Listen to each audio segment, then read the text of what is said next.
మేము హుజూర్ నగర్లో ఈరోజు తెలంగాణ రాష్ట్రంలో ఎన్నడూ జరగని విధంగా అతి భారీ మెగా జాబ్ మేళా నిర్వహించడం మాకెంతో సంతోషంగా ఉందని చెప్పి నేను మనవి చేస్తున్నాను.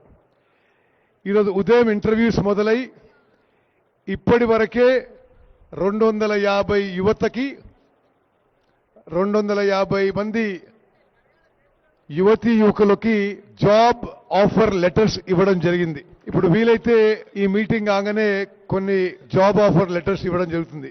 హుజూర్ నగర్ లో కోదాడలో కాంగ్రెస్ పార్టీ ముఖ్యులతో సంప్రదించి మరి గ్రామీణ యువతకి రూరల్ యూత్ కి ఎంప్లాయ్మెంట్ విషయంలో చాలా తీవ్రమైన సమస్యలు అనే విషయాన్ని గుర్తించి పట్టణాల్లో చదువుకున్న నిరుద్యోగ యువత కంటే గ్రామీణ ప్రాంతంలో నిరుద్యోగ యువత సమస్య తీవ్రంగా ఉందని మేము ఆలోచన చేసి మన ప్రాంతంలో రాష్ట్రంలో దేశంలో ప్రముఖ కంపెనీలను ఆహ్వానించి ఇక్కడ హుజూర్ నగర్ లో జాబ్ మేళా నిర్వహించాలని చెప్పి మేము ఆలోచన చేసి ముందుకు పోయాం.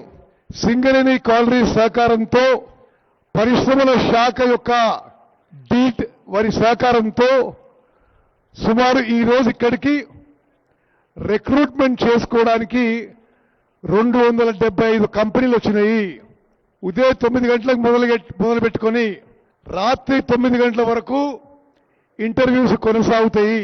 మేము అనుకున్న దానికంటే ఎక్కువ స్పందన వచ్చింది కాబట్టి ఈ జాబ్ మేళా రేపు కూడా కొనసాగుతుంది. ఇక్కడికి వచ్చిన నిరుద్యోగ యువత అందరికీ నేను మనవి చేస్తున్నా, మీరు ఆతృత పడనవసరం లేదు, యాంగ్జైటీ వద్దు. రేపు కూడా ఈ జాబ్ మేళా కొనసాగుతుంది. తెలంగాణ రాష్ట్రం ఏర్పడ్డదే ఒక ముఖ్య అంశాల్లో నిరుద్యోగ సమస్యపై నిరుద్యోగ యువత పోరాటం మేరకే తెలంగాణ రాష్ట్రం ఏర్పడ్డది. మన కాంగ్రెస్ ప్రభుత్వం వచ్చిన తర్వాత ఈ 20 నెలల్లో 70 నుంచి 75 వేలు ప్రభుత్వ ఉద్యోగాలు ఇవ్వడం జరిగింది. మీరందరూ గమనించాలి. గత వారంలోనే గౌరవ ముఖ్యమంత్రి రేవంత్ రెడ్డి గారు, గౌరవ ఉప ముఖ్యమంత్రి బట్టి విక్రమార్క గారు అన్ని మంత్రిత్వ శాఖల్లో సుమారు మొత్తం 20 నెలల్లో 70-75 వేల ఉద్యోగాలు ఇస్తూ పోయిన వారంలో గ్రూప్ 1, గ్రూప్ 2 ఉద్యోగస్తులకి లైసెన్స్ సర్వేయర్లకు కూడా అపాయింట్మెంట్ లెటర్స్ ఇవ్వడం జరిగింది.